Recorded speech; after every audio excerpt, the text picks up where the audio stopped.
मैंने ना इसकी शॉर्ट फॉर्म बनाई है, दैट इज चले फिर Shri Ram college for commerce.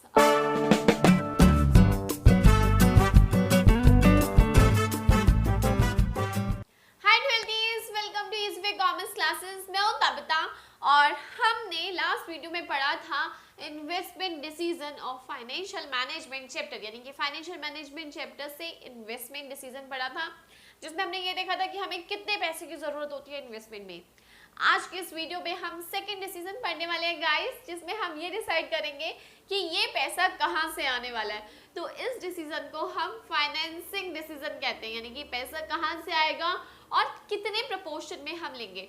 मैं सबसे पहले आपको ये बताती हूँ कि हमारे पास दो सोर्स होते हैं पैसे के, यानी कि बिजनेस में जब हमें पैसे की नीड होती है तो there are two sources. First one is debt and second is equity. Debt मतलब क्या होता है, यानी कि जो आप पैसा उधार पर लेते हो, आपकी लायबिलिटी बन जाता है डेट, लाइक आपने लोन फ्रॉम बैंक, ठीक है। डिबेंचर्स, जिन पर आपको एक फिक्स्ड रेट ऑफ इंटरेस्ट देना ही देना है। आपको पता है कि यार मैं पैसा कमाऊं या ना कमाऊं, इनको अगर मैंने इनसे लोन लिया तो मुझे इनको पैसा देना ही पड़ेगा, that is called debt. And equity क्या होता है, जब आप शेयर्स इशू करते हो, may be equity shares, may be preference shares, ठीक है, तो उसे इक्विटी शेयर्स इक्विटी कहा जाता है। एंड इन पर हम जो पैसा देते हैं उसे डिविडेंड कहा जाता है। बट कंपल्शन नहीं होता, अगर बिजनेस पैसा नहीं कमाता इनिशियली तो वो कोई डिविडेंड डिक्लेयर नहीं करता है, ठीक है। बट डिबेंचर्स या लोन ले लो तो उन पर इंटरेस्ट देना ही है, चाहे बिजनेस पैसा कमाए या ना कमाए। तो हमें पता तो चल गया दो सोर्स है, डेट भी है इक्विटी भी है। अब बिजनेस सबसे पहले डिसाइड करता है कि इन दोनों सोर्सेज में से हम कहाँ से पैसा लें, और अगर हम ये कहते हैं कि दोनों सोर्सेज में से लेना है तो कितना लें, ठीक है। तो देखो, आप बोलोगे कि भाई डेट अगर इतना नुकसानदेह लग रहा है तो हमें तो इक्विटी लेना चाहिए। तो गाइस ऐसा नहीं है, डेट नुकसानदेह होता है बट फिर भी इसके फायदे हैं। क्या फायदे हैं, देखो, कहा जाता है cost of debt is lower than cost of equity. देखो, डेट की कॉस्ट क्या होती है, इंटरेस्ट पे करना। हम अगर कहीं से भी पैसा ले, देखो हम तो फिर भी हमें चुकाना तो है ही, तो डेट पर जो पैसा दिया जाता है उसको इंटरेस्ट कहते हैं, इक्विटी पर जो पैसा दिया जाता है उसे डिविडेंड कहते हैं। अब जो डेट की कॉस्ट यानी कि इंटरेस्ट होता है वो कम रेट चार्ज किया जाता है as comparative to equity dividend. ऐसा क्यों, क्योंकि डेट वाले ना सिक्योर्ड होते हैं, so they charge minimum interest rate, minimum इतना भी नहीं कम, लेकिन yes as comparative to equity उनका जो इंटरेस्ट रेट है, क्योंकि दे आर सिक्योर्ड, कम होता है। दूसरा उसका फायदा क्या है कि बिजनेस को जो भी इंटरेस्ट हम देते हैं प्रॉफिट में से डायरेक्टली लेस हो जाता है, जो कि अभी आप आने वाले एक टॉपिक आएगा उसमें अच्छी तरीके से इस कंसेप्ट को समझोगे प्रैक्टिकली, ठीक है, यानी कि प्रैक्टिकल क्वेश्चंस के थ्रू इसको समझोगे। तो जो भी डेट पर इंटरेस्ट दिया जाता है ना वो प्रॉफिट में से लेस हो जाता है सीधा, तो जो अब बाकी बचा हुआ प्रॉफिट होता है आपको उस पर टैक्स देने की जरूरत होती है। लेकिन जो भी डिविडेंड होता है हमें उस पर भी टैक्स देने की जरूरत होती है। तो जो डेट है वो तो टैक्स से बच जाता है, लेकिन डिविडेंड टैक्स से नहीं बच पाता। इसी वजह से कंपनी को ज़्यादा बेनिफिट लगता है डेट में, क्योंकि उस पर उसे टैक्स देने की नीड नहीं होती, इसलिए उसकी कॉस्ट लोअर मानी जाती है गाइस, इसलिए उसे प्रेफर किया जाता है as comparative to equity. But debt is cheaper but more risky. ये रिस्की होता है ज़्यादा, क्यों, क्योंकि बिजनेस चाहे पैसा कमाए या ना कमाए फिर भी उसे देना ही देना है। बिजनेस को जो रिस्क होता है वो होता है फाइनेंशियल रिस्क। फाइनेंशियल रिस्क क्या होता है, इस कि भाई कंपनी जो है एबल नहीं है कि वो अपने इस इंटरेस्ट के अमाउंट को बियर कर पाए, सो उसे फाइनेंशियल रिस्क कहते हैं। तो अगर बुक की डेफिनेशन में बोलूँ तो financial risk is the chance that a firm would fail to meet its payment obligation. Firm अपनी पेमेंट ऑब्लिगेशन को नहीं पूरा कर पाती। कई बार होता है ना कि हम लोन पे इंटरेस्ट, यार पैसा ही नहीं आ रहा तो कहाँ से दे, that is the financial risk, ठीक है। सो डेट के ऊपर हमें फाइनेंशियल रिस्क हमेशा होता है, क्योंकि अगर पैसा नहीं आया तो कैसे चुकाएंगे, बट इक्विटी में ऐसा नहीं होता। सो कंपनी दोनों को लेके चलती है, कंपनी कहती है दोनों ही ले लो, ठीक है, और वो चीज़ आप आगे वाले टॉपिक में करने वाले हो, ठीक है। अब इसके बाद हम गाइस करेंगे कि आप जब फाइनेंसिंग डिसीजन करते हो कि हमें डेट से लेना है या इक्विटी से, सो आप किन फैक्टर्स को डिफाइन करते हो, कौन से फैक्टर्स है जो अफेक्ट करते हैं आपके इस डिसीजन को। सो देयर आर 7 फैक्टर्स, जिनमें सबसे पहला फैक्टर आता है cash flow position of the company, यानी कि ये फैक्टर्स वो है गाइस जो आपके इस डिसीजन को इफेक्ट करते हैं और बताते हैं कि आपको डेट लेना चाहिए या इक्विटी लेना चाहिए। तो सबसे पहले है cash flow position of the company. इसमें आता है गाइस कि अगर कंपनी की कैश फ्लो पोजीशन अच्छी है, कंपनी के पास बहुत ज़्यादा कैश आता है, तो उसे डेट को प्रेफर करना चाहिए, क्योंकि वो अपनी कॉस्ट को अच्छी तरीके से निकाल सकता है, उसको कोई नुकसान नहीं होगा। वहीं अगर हम दूसरे की बात करें कि अगर उसकी कैश फ्लो पोजीशन अच्छी नहीं है, उसके पास पैसा इतना फ्लो नहीं आ रहा है, सो उसे डेट को प्रेफर नहीं करना चाहिए। सो ये कंपनी की कैश फ्लो पोजीशन पर भी डिपेंड करता है। Second, fixed operating cost. Fixed operating cost होती है गाइस बिजनेस को चलाने के लिए हमें पता है कि इतना खर्चा तो चाहे हम पैसा कमाए या ना कमाए हमें करना है, लाइक रेंट।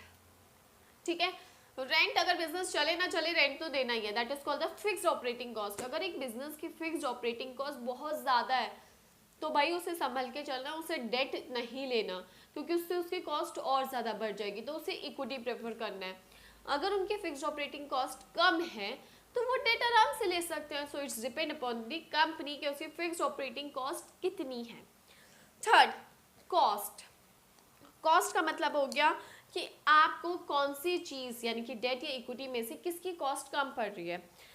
अगर आपको लगता है कि हमें डेट की कॉस्ट कम आ रही है, डेट पर इंटरेस्ट रेट कम देना पड़ रहा है, कोई ज़्यादा टेंशन नहीं है, तो आप डेट प्रेफर करते हो। और अगर आपको लगता है कि नहीं कॉस्ट ज़्यादा आ रही है तो आप इक्विटी प्रेफर करते हो। उसके बाद आता है guys fourth, risk consideration. Risk consideration में होता है कि अगर बिजनेस रिस्क को बियर कर सकता है, जो कि मैंने आपको बताया था फाइनेंशियल रिस्क को बियर कर सकता है कि भाई अगर हम लोग इसे पे कर सकते हैं, वी आर एबल। इसी तरीके से होता है बिजनेस रिस्क। बिजनेस रिस्क भी होता है कि भाई आपकी कॉस्ट कितनी आती है, आपको बिजनेस को चलाने में कितना पैसा आपको फिक्स चार्जेस पे करने पड़ते हैं। अब देखो हर एक बिजनेस का अलग होता है। अगर कोई बिजनेस रिस्क उठा सकता है तो वो भाई डेट प्रेफर करे, और कई बिजनेस है वो कहते हैं कि ऑलरेडी भाई हम इतनी कॉस्ट बियर करें तो हम और रिस्क नहीं लेना चाहते। सो अगर कई बिजनेस रिस्क नहीं लेना चाहते तो वो इक्विटी प्रेफर करते हैं। ठीक है, उसके बाद आती है फ्लोटेशन कॉस्ट। फ्लोटेशन कॉस्ट क्या होती है? देखो आपको पैसा ऐसे तो ही नहीं मिल जाता। इसका मतलब क्या हुआ, लाइक आपको शेयर्स इशू करने पड़ते हैं ना। शेयर इशू करने का आपको पता है कितना पचड़ा होता है। लाइक आपको शेयर्स सेबी पर जाके रजिस्टर्ड कराना होता है, आपको प्रोस्पेक्टस इशू करना होता है। प्रोस्पेक्टस में सारी इन्फॉर्मेशन लिखी होती है कि हमारी ये कंपनी है, हम शेयर्स लेके आ रहे हैं। इन सब में पैसा लगता है ना, प्रिंटिंग कराने का भी पैसा लगता है, रजिस्ट्रेशन कराने का भी लगता है। तो यहाँ पे उस कॉस्ट को जो फंड रेज करने के लिए हमें कॉस्ट बियर करनी पड़ती है, that is called the flotation cost. ठीक है, अब इक्विटी में हमें पता है कि हमारा अच्छा खासा पैसा लगेगा अगर हमें शेयर इशू करने हैं। तो अगर आप कॉस्ट बियर कर सकते हो फ्लोटेशन की तो आप इक्विटी शेयर इशू करो। वही डेट पर, यानी कि अगर आपको बैंक से लोन चाहिए तो उसमें आपकी कोई कॉस्ट नहीं आती है उस समय, क्योंकि बैंक वाले आते हैं आपसे साइन कराते हैं और आपको लोन सैंक्शन कर देते हैं। सो अगर आपको लगता है कि भाई फ्लोटेशन कॉस्ट हमें ज़्यादा बियर नहीं करनी तो आप डेट प्रेफर करते हो। अगर आप फ्लोटेशन कॉस्ट बियर कर सकते हो, आप इनिशियली इतना पैसा लगा सकते हो शेयर इशू करने में, तो आप इक्विटी प्रेफर करते हो। उसके बाद है गाइस कंट्रोल कंसिडरेशन। कई बिजनेस ऐसे होते हैं जो अपना होलसेल कंट्रोल बना के चलना चाहते हैं। दे डोंट वांट कि भाई शेयर होल्डर्स ज़्यादा इंटरफेयर करें हमारे बिजनेस में, तो वो डेट प्रेफर करते हैं। और जिन बिजनेस को इस चीज़ से फ़र्क नहीं पड़ता वो इक्विटी प्रेफर करते हैं। उसके बाद स्टेट ऑफ कैपिटल मार्केट। अगर कैपिटल मार्केट ऐसी है कि हमें लग रहा है कि पैसा मार्केट से नहीं उठाया जा सकता, शेयर इशू नहीं करे जा सकते बिकॉज मार्केट अभी डाउन है, तो उस केस में आप कहाँ से उठाते हो? डेट प्रेफर करते हो, क्योंकि आपको पता है कि बैंक से लोन तो इजीली मिल जाएगा। तो मार्केट, फाइनेंशियल मार्केट पर भी हमारे, कैपिटल मार्केट पर भी हमारे डिपेंड करता है। ठीक है, तो गाइस ये थे आपके पॉइंट्स। 7 पॉइंट्स से जो फैक्टर डिसाइड करते हैं कि आप फाइनेंशियल डिसीजन आपने कौन सा लेना है। गाइस मैंने ना इसकी शॉर्ट फॉर्म बनाई है, दैट इज चले फिर Shri Ram college for commerce. अब बोलो कि इसका क्या मतलब हुआ? देखो ये आपको लाइन याद करनी है, चले फिर Shri Ram college for commerce.